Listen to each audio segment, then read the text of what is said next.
こんにちは。今日は病気の日についてゆっくり話します。朝起きました。でも頭が痛くて体の調子がよくありません。咳も出ます。喉も痛いので風邪かもしれません。調子が悪いので近くの病院へ行くことにしました。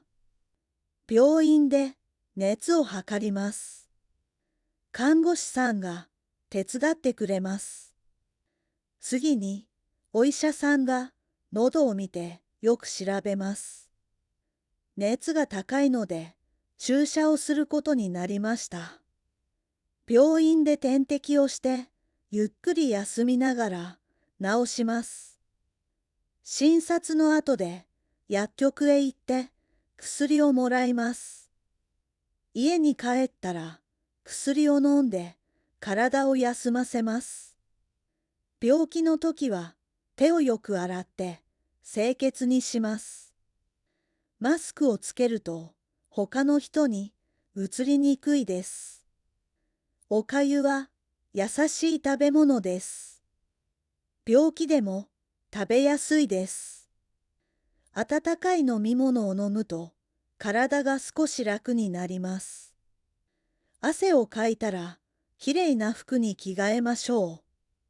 シーツも取り替えると気持ちよく休めます。部屋を加湿すると喉が渇きにくくなります。病気の時はたくさん寝ることが大切です。しっかり休んだのでだんだん元気になりました。もう大丈夫です。元気になって嬉しいです。もう一度聞きます。次は繰り返してみましょう。朝起きました。でも頭が痛くて体の調子がよくありません。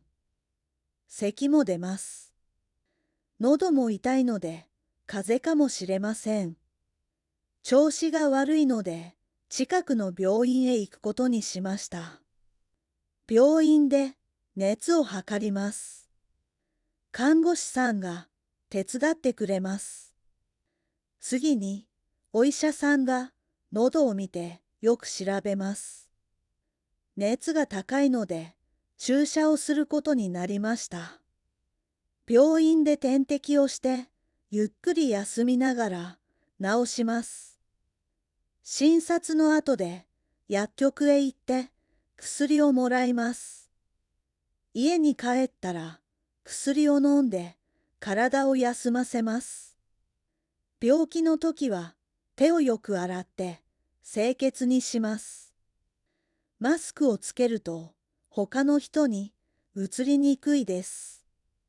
おかゆは優しい食べ物です。病気でも食べやすいです。温かい飲み物を飲むと体が少し楽になります。汗をかいたらきれいな服に着替えましょう。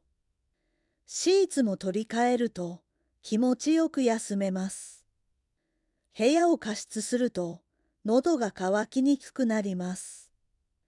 病気の時はたくさん寝ることが大切です。しっかり休んだのでだんだん元気になりました。もう大丈夫です。元気になって嬉しいです。